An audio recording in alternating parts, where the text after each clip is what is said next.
नमस्कार, बहुत बहुत स्वागत है आपका। मैं हूं आपके साथ भास्कर डोभाल और आप देख रहे हैं गो ब्लॉग्स।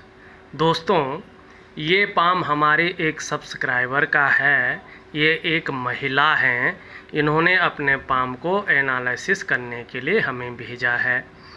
दोस्तों, सबसे पहले इस पाम को देख के ही लगता है कि एजुकेशन के मामले में, समाज में प्रतिष्ठा के मामले में ये हाथ बहुत लकी है। साथ में इस हाथ में संघर्ष भी है और धन के मामले में भी ये बहुत अच्छे हैं, मगर संघर्ष भी इनके जीवन में लगातार चलता जा रहा है। सबसे पहले हम बात करेंगे अपनी जीवन रेखा की। ये इनकी जीवन रेखा यहाँ शुरू से आ रही है और सीधा जाके इसके पास तक जा रही है। इसका मतलब है जीवन में इनका भरपूर सुख, शांति है और किसी प्रकार की कोई अप्रिय घटना नहीं है, न कोई बीमारी है।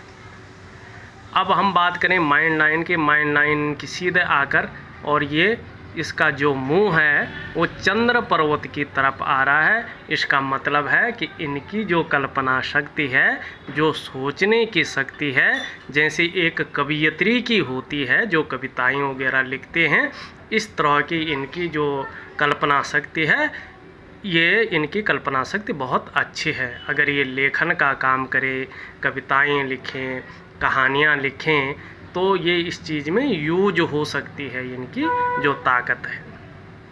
दूसरा, इनकी हृदय रेखा की बात करें तो हृदय रेखा इस प्रकार से इनकी चलती आ रही है। इनका मतलब है कि ये दिमाग से ज़्यादा, दिल से ज़्यादा सोचने वाली महिला हैं और एक लाइन इस तरह से जा रही है, तो इसका मतलब होता है कि ये जीवन में जो भी काम करेंगे उसके प्रति पूर्ण समर्पित रहेंगे, बहुत ईमानदारी से करेंगे, चाहे परिवार के प्रति हो, समाज के प्रति हो या अपने काम के प्रति हो। अब हम इनके पर्वतों का अध्ययन करेंगे। ये यहाँ से लेके और इस तरह से ये हमारा शुक्र पर्वत है। बहुत ही सुंदर शुक्र पर्वत है, उभरा हुआ है, बहुत बढ़िया शुक्र पर्वत है। मगर आप देखेंगे छोटी छोटी ये लाइनें, बहुत छोटी छोटी बारीक बारीक लाइनें इस तरह से ये जा रही हैं। अगर ये लाइनें मोटी होती हैं तो आदमी, जातक जो है, लग्जरी लाइफ की ओर ज़्यादा आकर्षित होता है। अगर पतली बहुत सारी लाइनें हों तो इसका मतलब होता है आदमी दिमागी परेशानी से गुजर रहा है, चिंता ज़्यादा करता है, सोचता ज़्यादा है और धन के मामले में अभाव बना रहता है। दूसरा, इनके निम्न मंगल की बात करें तो इस तरह से ये थोड़ी कन्फ्यूजन की स्थिति बता रही है। इसमें बहुत सारी लाइनें हैं जो जीवन रेखा को भी टच कर रही हैं, जो मन को तो मजबूती देती है, मगर उदर संबंधी विकार इनको होता है जिनके हाथ में ऐसी लाइनें होती। गैस का बनना, मोटापा का बनना, इस तरह का इनके जीवन में होता है। दूसरी बात है, थोड़ा उच्च मंगल हल्का सा देख रहे होंगे आप, ये उभरा हुआ है, ये उभरा हुआ है। इसका मतलब होता है कि इनको बार बार गुस्सा ज़रूर आता होगा। अब हम बात करें गुरु पर्वत की। गुरु पर्वत इनका पूर्ण रूप से विकसित है और जो ये गुरु पर्वत की उंगली है ये सूर्य की तरफ ढली हुई है। इसका मतलब होता है ये धार्मिक बहुत अच्छे हैं, एजुकेशन के मामले में, पढ़ाई के मामले में और पढ़ाई लिखाई के क्षेत्र में इनको बहुत ज़्यादा सफलता मिली होगी और मिलती रहेगी। अब हम इनके शनि पर्वत की बात करते हैं। ये रेखाएं मैं थोड़ा मिटा दूँ। ये इनका शनि पर्वत है। शनि पर्वत इनका ज़रूरत से ज़्यादा उभरा हुआ है। इसका मतलब है ये बहुत ज़्यादा, बहुत कठिन मेहनत के करने के बाद ही अपने जीवन में सफल होंगे। इसका मैं इनको उपाय दूंगा, ये उस उपाय को करेंगे तो ज़्यादा सफल होंगे, ज़्यादा इनके लिए सही रहेगा। अब हम बात करते हैं सूर्य पर्वत की। ये रिंग फिंगर है जिनमें इन्होंने रिंग पहनी हुई है, इसके नीचे के हिस्से को हम सूर्य पर्वत कहते हैं, सन माउंट कहते हैं। देखिए दोस्तों, सूर्य ज्योतिष का भी प्राण है और हमारे भौतिक जगत का भी प्राण है। सूर्य न हो तो ज्योतिष की गणनाएं नहीं होंगी, और सूर्य न हो तो भौतिक जगत में जीवन भी नहीं होगा। समस्त सृष्टि की ऊर्जा और प्रकाश का कारण हमारा सूर्य है। अगर हम ऊर्जा की बात करें तो सूर्य की ऊर्जा से ही हमारा शरीर चलता है, सूर्य के प्रकाश से ही ग्रह नक्षत्र चमकते हैं, और सूर्य के प्रकाश से ही हमारा चंद्रमा चमकता है। पृथ्वी पर जो जीवन है ना, जो लाइफ है, वो सूर्य की ही वजह से है। आपकी स्वास्थ्य की बात करें तो आपके आँखों का मामला हो, आपकी पेट का मामला हो और आपकी हड्डियों का मामला हो, सूर्य के पास है। विटामिन डी आपने नाम सुना होगा, वो प्रकाश से ही मिलता है।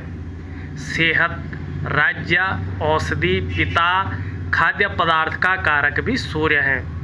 सूर्य पर्वत का विकास ही मनुष्य को प्रतिभावान और यशस्वी बनाता है। सूर्य पर्वत अगर विकसित हो तो ऐसे जातकों में प्रतिभा जन्मजात होती है।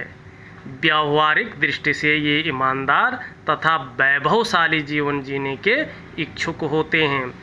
ऐसे जातक जिनका ये सूर्य पर्वत पूर्ण रूप से उभरा हुआ हो, सफल व्यापारी एवं उत्तम आय वाले होते हैं।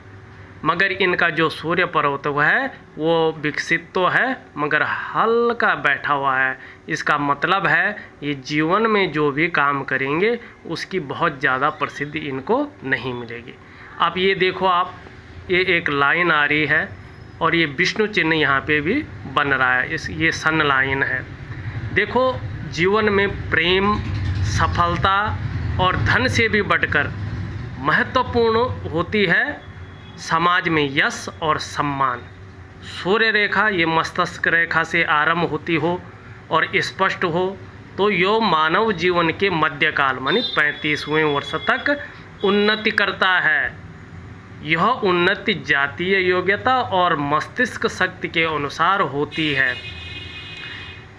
अगर इसमें दोष न हो तो ये गद्दी भी दिलाती है। अब बात करें इनका बुद्ध पर्वत की। बुद्ध पर्वत पे ये देखो छोटी छोटी रेखाएं में जाती हैं। इनका कम्युनिकेशन स्किल्स जो है, बोलने चालने का तरीका व्यवहार दृष्टि से बहुत अच्छा है, बहुत सुंदर है, मगर ये उंगली यहाँ तक नहीं पहुँच रही। इसका मतलब होता है डॉक्यूमेंटेशन में, मनी मैनेजमेंट में ये कमज़ोर है। कौन सा कागज़ कहाँ कब रख लिया इनको शायद पता नहीं होगा, इसलिए ये चीज़ इनको सुधारनी पड़ेगी। दूसरा, ये छोटी छोटी उंगलियों पे देखो, इस तरह से हर उंगली पे है। इसका मतलब होता है ये जल्दी घुल मिलने वाले आदमी हैं, जल्दी से घुल मिल जाते हैं, व्यवहार बना लेते हैं। अब हम इनका चंद्रमा की बात करें। चंद्रमा इनका बहुत अच्छा है, बहुत उभरा हुआ, बहुत सुंदर है। चंद्रमा मन का कारक भी होता है, मन स्थिर रहता है, मन बढ़िया रहता है, और जो हमारे पेरेंट्स होते हैं उनके लिए भी हम लक्की रहते हैं अगर हमारा चंद्र पर्वत बहुत अच्छा हो। अब सबसे बढ़िया और अच्छी चीज़ रेखा की इनकी बात करें, जिनको धन रेखा कहते हैं। ये इनकी वित्त रेखा यहाँ से निकलकर और यहाँ से निकलकर और सीधा यूँ जा रही है, ये इस तरह से आ रही है, ये मस्तिष्क रेखा यूँ आ रही है और ये जीवन रेखा इस तरह से जा रही है। इसका मतलब इनके हाथ में एम अक्षर बन रहा है। इसका मतलब होता है कि 35वें वर्ष से लेके और 55वें वर्ष तक 55 ईयर तक ये बहुत अच्छा धन कमाएंगे, बहुत सुंदर धन कमाएंगे, आर्थिक उन्नति इनकी होगी और ये अपने जीवन साथी के लिए भी लक्की होंगे।